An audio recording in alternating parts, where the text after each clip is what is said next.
night, husbands. Now it's my turn.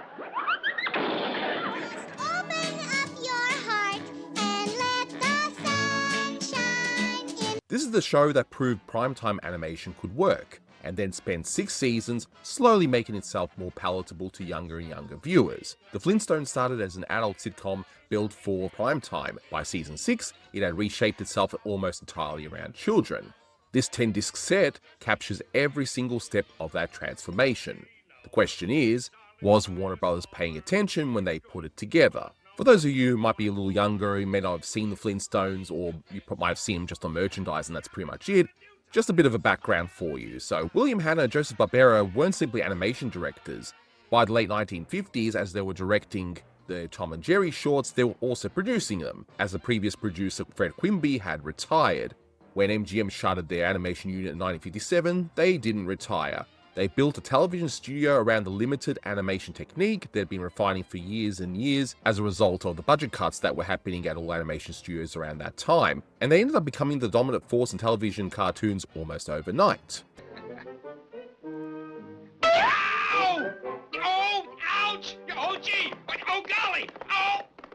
The Flintstones was a different kind of ambition entirely. This was their primetime gambit, a half-hour animated sitcom modelled, quite openly, on The Honeymooners, aimed squarely at adult viewers, not Saturday morning kids, adults. But what makes this 10-disc set genuinely valuable as a historical document as well is that it captures exactly what happened when the gambit succeeded and then gradually changed. 166 episodes across 6 seasons.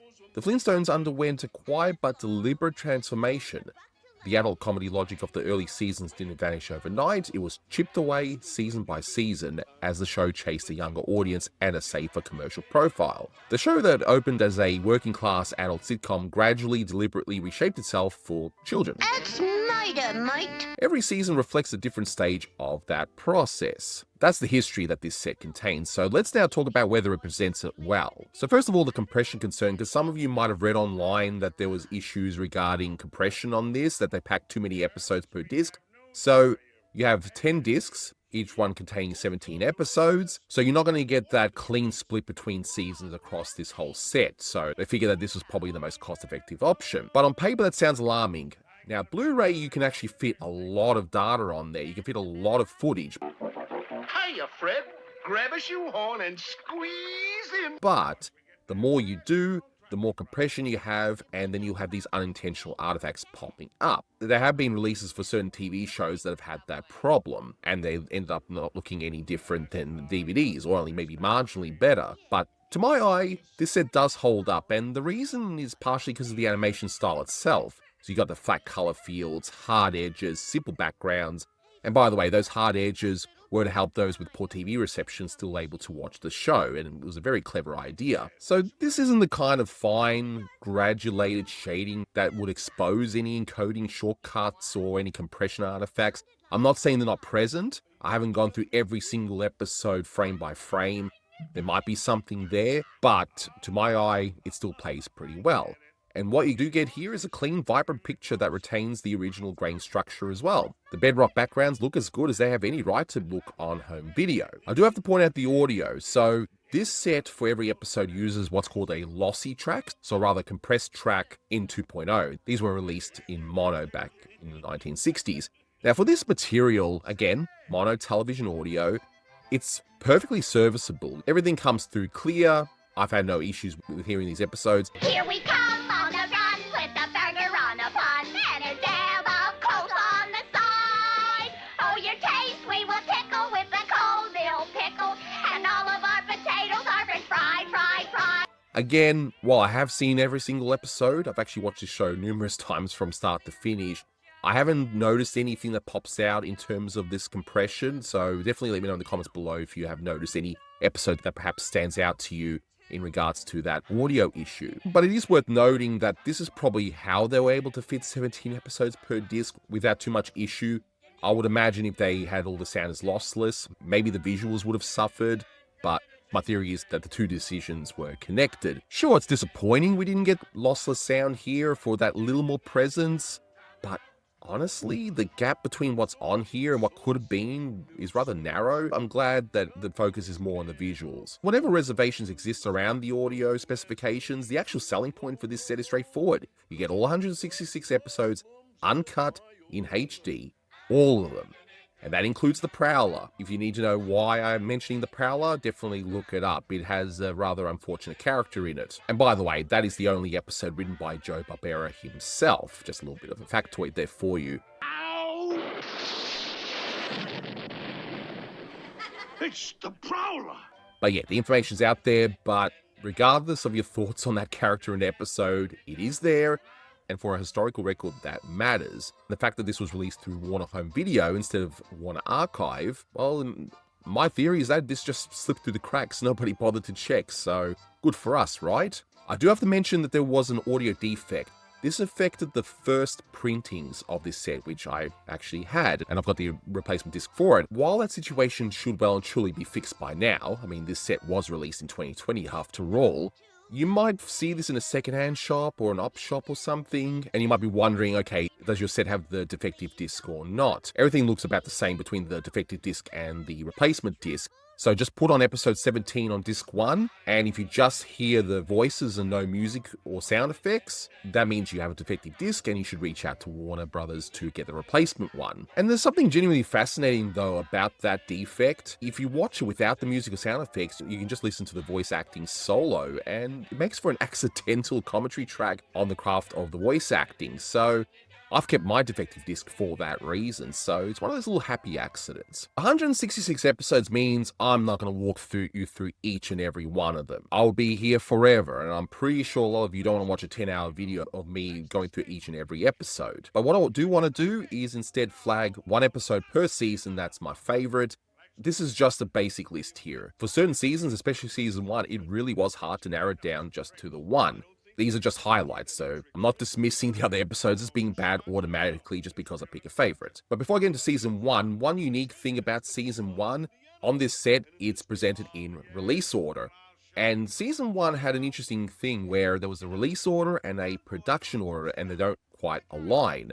The studio was still developing the show's visual style mid-production, which means that in release order, you're going to see a more polished episode sitting next to a more rougher episode. So that Prowler episode I mentioned earlier, that was actually much earlier in the production cycle and yet released later. So the rawness of the season can feel a bit inconsistent as a result. If you watch it in production order, you'll see a nice visual evolution, and you can see the models and the backgrounds finding their confidence in real time.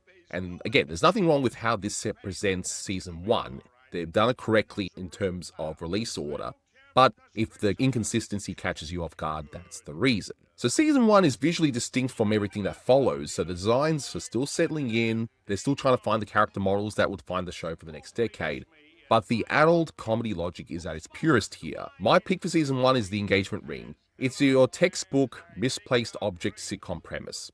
It definitely works, but it's punctuated by a genuinely dark joke, and that's probably why I remember this one the most. So Fred and Barney go to get another ring. I won't go into why, they just do. There's another customer there, and he gets his collateral back. And the collateral are his kids, and his kids barely recognize him, and that's a really dark joke. Bring Mr. Slade's collateral. He just made his final payment. There you are, Mr. Slade. Hi, children. Who's that man, sis? I think it's Daddy. Let's go home, children. You wouldn't really see that kind of a joke past season 3. That's probably a perfect example of what I mean that this was geared more towards adults. Season 2. The hand ink designs have settled into something much more confident and more consistent. Impractical Joker is my pick for the season, and it stands out for a single character decision. It's actually Barney who engineers Fred's lesson, not Wilma. Not the plot, not an outside force, so it's something a little different here. So Barney is almost always the straight man absorbing Fred's chaos, and here he's the architect of it as a result of getting back at Fred for doing way too many practical jokes. When people get used to my money, they won't accept any other. Yes. What's the matter, Fred? Barney, are you out of your mind? Why, Fred? You, Barney Rubble, you are a counterfeiter. And that inversion is actually quite clever, and that's why I remember that one the most. But season 2's got so many great episodes, but that one I always go back to because I just enjoy it so much because of what Barney does in the final act. Season 3, Barney the Invisible. So this is the last season that's running on pure adult sitcom logic. And this episode is the show doing what it does best. A gimmick presence, you have a bowling rival, Fred getting in his own way, and the physical comedy in this episode is legitimately funny in the way that animation does better than any other medium. And I'm sure they would have loved the fact that they didn't have to animate one whole character for a whole episode, saving themselves a bit of money. It's my friend here I come to see you about. Your friend? Oh, yeah. Well, what's his trouble? He's invisible. Oh, I noticed that. There's a lot of it going around these days. It's a regular epidemic. You can't be too careful. Good work, Charlie. But it's a funny episode, and it definitely stands out. But then towards the end of season 3, Pebbles arrives, and it was a massive deal at the time. You had a bit of a shift in the show after that. My pick for season 4 is Daddies Anonymous. So the pivot is visible right from the opening credits. They add the kids to the opening sequence, for example. And the show is now building itself around the children as much as the adults. But Daddies Anonymous handles this better than most season 4 episodes. It still has that gimmick, backfiring structure that made the early seasons work, but it integrates the new family dynamics without making them the entire premise. So it's like the show's threading a needle here. While yes, you're going to get a lot of episodes that are kid-centric or family-centric, at least in this case, it's a funny idea that works as though it's like an earlier episode of the show. I got 3 kings. What do you got, Barney? 4 policemen. 4 policemen? Oh, yeah? Show 'em to me. Right there, Fred, at the door. All right, you guys, freeze. This is a raid. Season 5, Fred's second car. I mean, season 5 is interesting because it occasionally goes back to the earlier format, so it still has those kid-friendly episodes. It has episodes of Fred telling stories, and you're even going to see fairy tale episodes, that kind of thing. But Fred's second car is almost like a season 2 callback of sorts.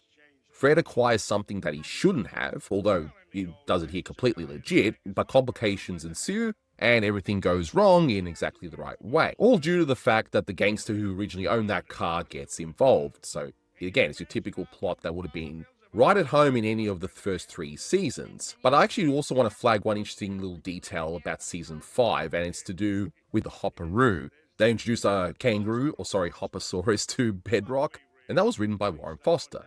Yes, the same Warren Foster who, before joining Hanna-Barbera, had created Hippity Hopper for Bob McKimson to direct for Warner Brothers. So he must have loved his kangaroos, and he's taken it from one studio to another. And I don't think he's even been to Australia, so go figure, he must have really loved kangaroos for some reason. For season 6, and for a lot of folks, it's seen as the weakest season, but there's still some gems here, so the episode I picked is Seeing Doubles. This is sort of considered the Great Gazoo season, so you got Harvey Korman coming in, doing that wonderful voice of the Great Gazoo, and regardless of your thoughts on the character, his voice is memorable, and I've always loved his vocal deliveries.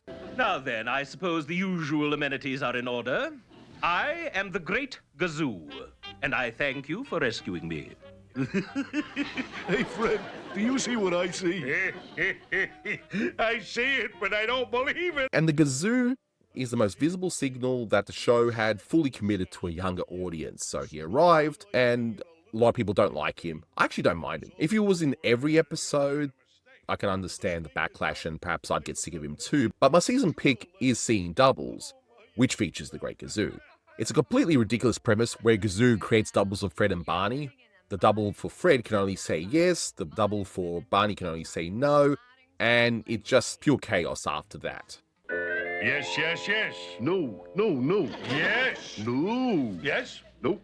Is it the best episode the Flintstones ever done? No, but I don't know, I thought it was quite fun. And another production note here for season 6, that this is the first season to use Xerox. If you've watched Disney features from this period, such as the 101 Dalmatians, Jungle Book, that sort of thing, you'll recognize a slightly scratched, less refined look compared to the hand-inked season. It was a different production method that allowed Hanna-Barbera to cut costs, and they could also increase their output. So the idea is that the original drawings go straight onto the cell. As for the special features, and I'm going to give you my honest assessment on that, the original DVD sets and the first printings of those, especially the first 3 seasons, look amazing with their acetate covers. This is when studios used to care about DVD packaging.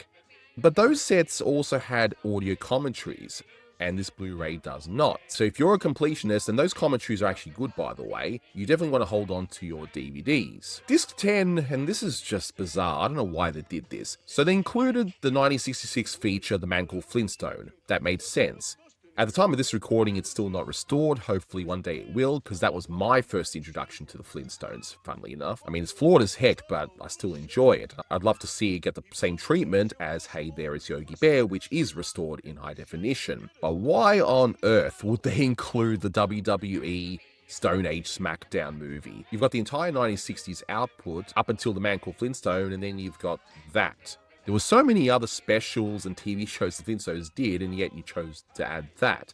And in standard definition, more or less, because that was a production done in the mid-2010s, and that was already in high definition, so yeah. Go figure, I don't know. And that's not a judgment on it either, I actually haven't seen it. Let me know in the comments if you think I should give that a watch. Now before we wrap, I'm going to give you a bonus review of the new Fred and Barney show from Warner Archive. And the reason is simple why I decided not to give it its own video. The new Fred and Barney show is incredibly niche. Most people have barely even heard of it, because when it was announced by Warner Archive, people wondered, what on earth is that version of the show? I've never seen it. It's the 1979 NBC revival. It's a late 1970s attempt to bring Bedrock to the Saturday morning era, and it's really strange. Instead of the domestic sitcom format of the original series, this version leaned heavily more into Scooby-Doo style supernatural plots. You got witches, werewolves, vampires in Bedrock, for better or worse. By this point, Scooby-Doo was such a major hit that a lot of the shows simply did this sort of stuff. You had new voice actors for several key characters. Some had passed on since the original series, like B. Benaderet and the original voice of Fred Flintstone as well. But it's a total shift dramatic enough that it feels less like a revival and more like a different studio's attempt to reverse engineer what they thought the original was. I mean, just to give you an idea of how off the wall this gets, instead of bowling tournaments and lodge meetings, you have episodes where Fred and Barney break down in a spooky forest and meet a witch who turns Barney into a frog. You've got plots where Fred has to survive a night in the haunted Petrie Rock Castle to claim an inheritance. They even run into a Stone Age werewolf and deal with a troublesome wish-granting genie. It's incredibly weird. We just went for 17 episodes and it's barely even discussed. Warner Archive released all 17 episodes across 2 BD50 discs. From 4K scans, talk about overkill, but for preservation it is actually a good thing, and presented in its original aspect ratio with lossless audio. So how about that? For something this niche, this little discussed version of the show, the restoration effort is quite remarkable. There are 0 bonus features, no surprises there, this is standard for Warner Archive, but this presentation is, by any measure, more impressive than the main set's treatment of its own bonus films. So as a huge fan of the original series, what do I think of this revival? Honestly, it does have its charms, and I do enjoy seeing all new adventures of these characters, even though the adult humor has been toned way down. Your enjoyment of these will be dependent on whether you like the 1970s Hanna-Barbera output or not. So the forced laugh tracks, the horror influences, which came from the major success of Scooby-Doo, and all its knockoffs, of course, and the cheaper looking animation. Oh, and the glorious 70s soundtrack version of the Flintstones.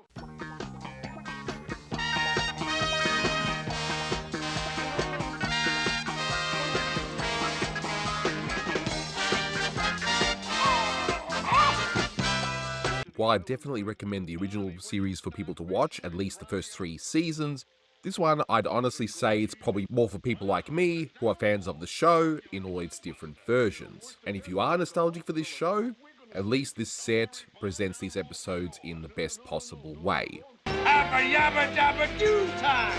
But just for you, time. We'll have a great old time. Hey, Fred, look! We're all new! You said it, Bob! Yabba dabba do! So is the Flintstones Complete Series on Blu-ray worth owning? Yes.